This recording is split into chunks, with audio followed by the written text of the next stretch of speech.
A couple of years ago, someone came to me and asked a very tough question, one of the biggest unresolved questions in history of the human race that no one had a clear answer to. The question was, why did God create the human beings? Why did God create us? He might question me because I'm a pastor, but I was quite embarrassed because someone who threw that tough question was my 4-year-old son, Harrison. And I just gave him the best answer. Go ask your mommy. She always knows better than I do. And later on, that question kept lingering in my head. And to get to a more clear answer, I twisted the question. Instead of, why did God create the human beings? I turned it to this. What if God loses his people? What if God loses children? You know, now I'm a dad of 4 children, but actually I had no idea about the kids until I had them. And when I finally held the tiny little babies in my arms, embraced them, kissed them, everything changed. I get hundreds of thousands of reasons why they are mine, why they are meant to be here with me. No one can take them away from me. Nothing can separate them from me. Now, I'm not intellectually enough to explain why God created the human beings, but I know one thing. What would God do if he loses children? What if we are separated from him? One time, Jesus gave us a story. It's usually called the story of the prodigal son. But actually, this is not a story about the prodigal son. It was a story about the father, how much he loves his son. Jesus begins this way. Take a look at the next screen. There was a man who had 2 sons. They were part of a village, and the people in the village have never seen a father who loved his children like him, like this man. And he was wise, he was patient, firm, gentle, and mostly he was utterly devoted to them. And one day they broke his heart. The son broke his dad's heart. One day the younger son shatters the family. Old man, I'm tired of waiting around for you to die. So let's just pretend like you are dead now. Give me everything today that I am supposed to get anyway when you die. And verse 13 says, take a look at the next screen. A few days later, the younger son gathered all he had. Here's an idea. This is a family with servants and cattle. They are rich, wealthy. So he has to liquidate his assets to convert it to cash, selling off the possessions, land and livestock and resources. And while that's going on, see, the whole community knows that. What's going on in their family? The rich family started selling off at least 1/3 of their whole properties. This is a topic of conversation for everyone in the community. And this is a big deal when a son does this to his father. You know, Israel was a very intense patriarchal society. This is unacceptable. Furthermore, in the first century Jewish custom, if a Jewish boy takes the inheritance and loses it among the Gentiles, and then the boy dares to try to come home, there was a kind of ceremony cutting off the boy from his family and from the community. So for several days, this is such a weighty deal. The father keeps wondering why he's liquidating his assets. Will my boy come to his senses? Will my boy change his mind? Will I get him back? But he won't. When the cashier's check is ready, he walks out of the gate. He's quick to leave. He shakes the dust of the little town off his feet. He never looks back. He goes to a distant country, and everything that looks good, looks shiny, great, bright, and desirable, and pleasurable, and satisfying is his now, until the money runs out, as it always is. And then a famine hits. Not just a famine. Jesus says, described this way. Take a look at the next screen. A severe famine.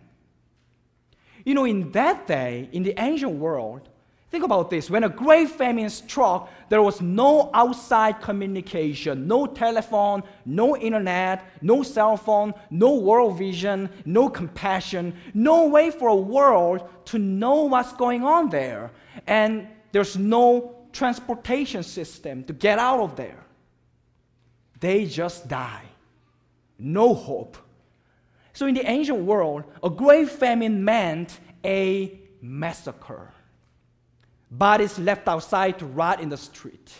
Children being sold into slavery for cannibalism. They all knew such things. But the point is this. Even when this is going on, the boy doesn't want to go home until he's at the brink of death. Why not? Because he knows what's waiting for him if he does. As I mentioned, when a Jewish boy squandered his inheritance among the Gentiles, and if he dared to try to return home, the entire community would gather upon his return.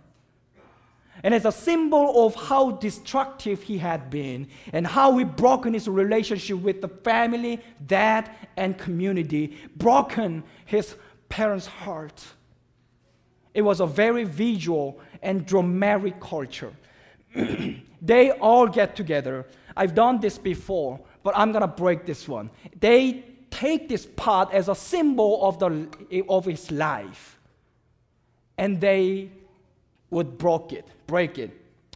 Just don't be surprised, okay? And they take one piece of this, and this is a way of saying, hey, look, this is your life. You are broken. The brokenness is your life.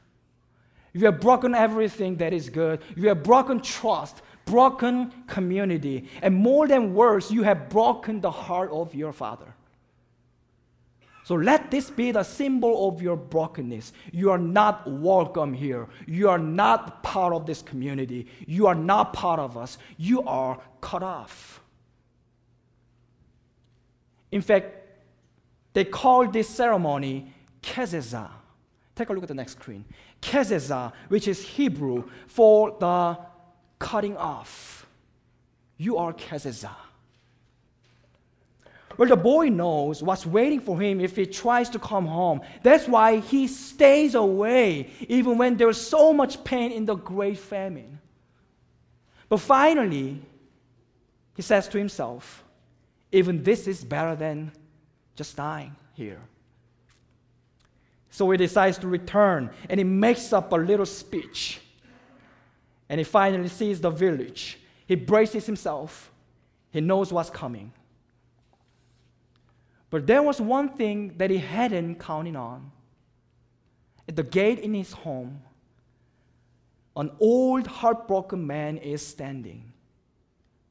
The man is looking over the horizon, as he does every day, hoping against hope, day after day.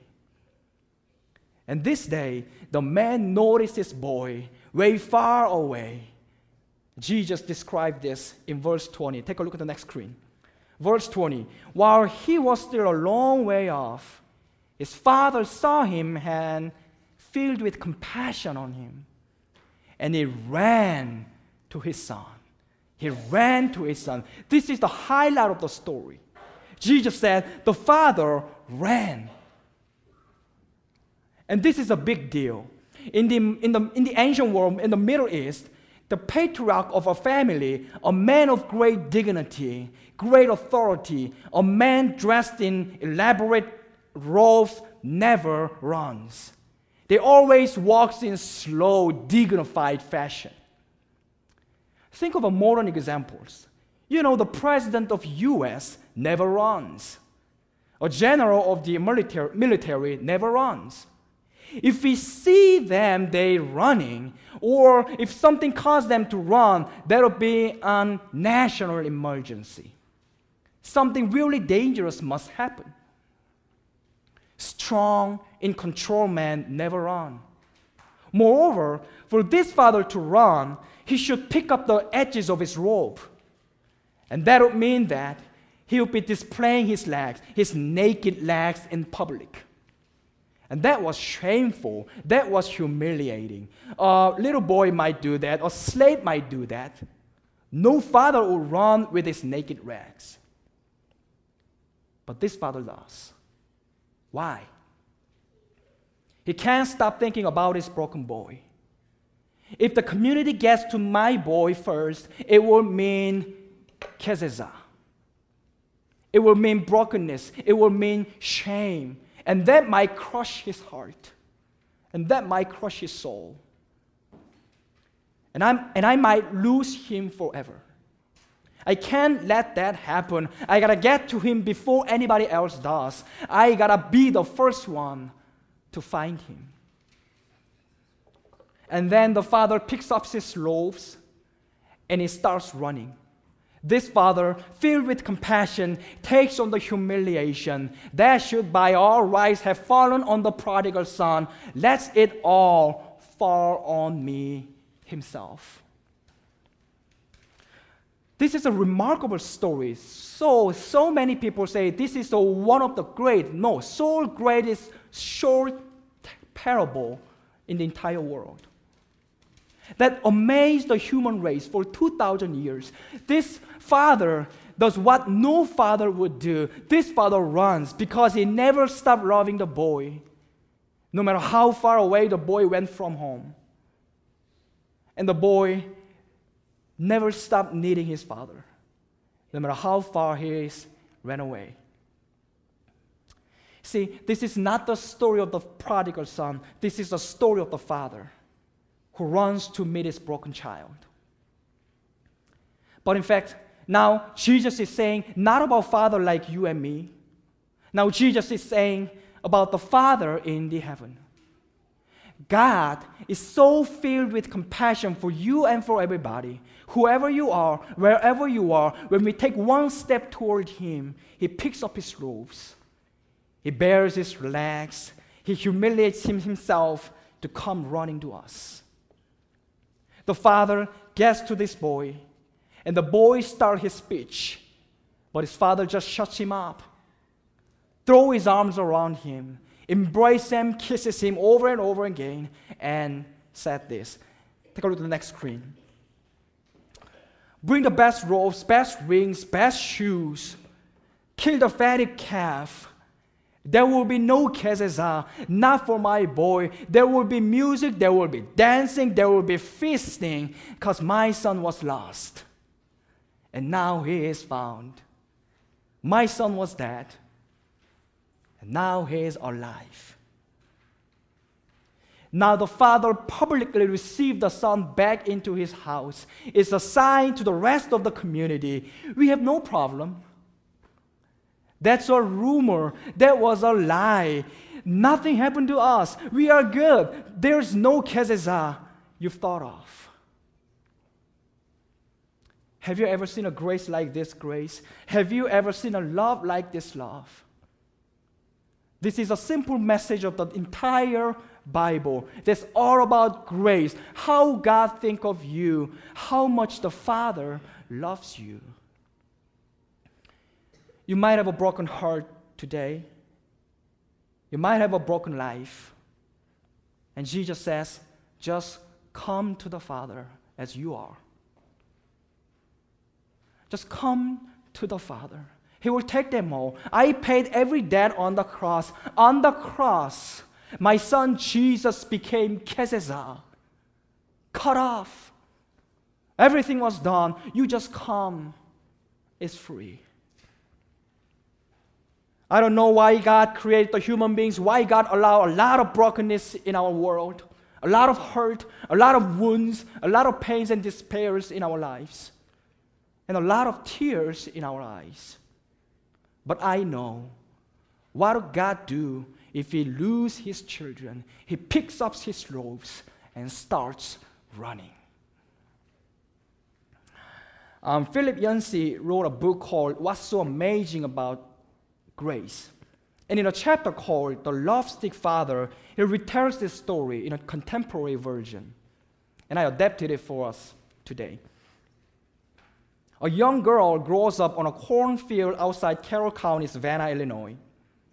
Her parents, a bit old-fashioned, tend to overreact to the music she listens to and a nose ring or a clothes she wears. She doesn't much care for their values or their church. They have another argument. She locks herself in a room. When her dad knocks on the door, she screams, "I hate you." And she decides to run away. She decides to run away to the most rebellious, permissive, non-family value city in this state. Want to guess it? It's Chicago. When she gets there, she's much lonelier than she had anticipated. But she soon meets a man who drives the biggest car she's ever seen. He gives her a ride, he buys her lunch, he shows her the city, and he gives her some pills that make her feel much, much better than she's ever felt before. She realizes that how much fun of life her parents were robbing her of. The good life goes on for a month, 2 months, and a year. The parties and the penthouses and the gifts and the glamour are like being a different world for her that she never knew in Savannah, Illinois.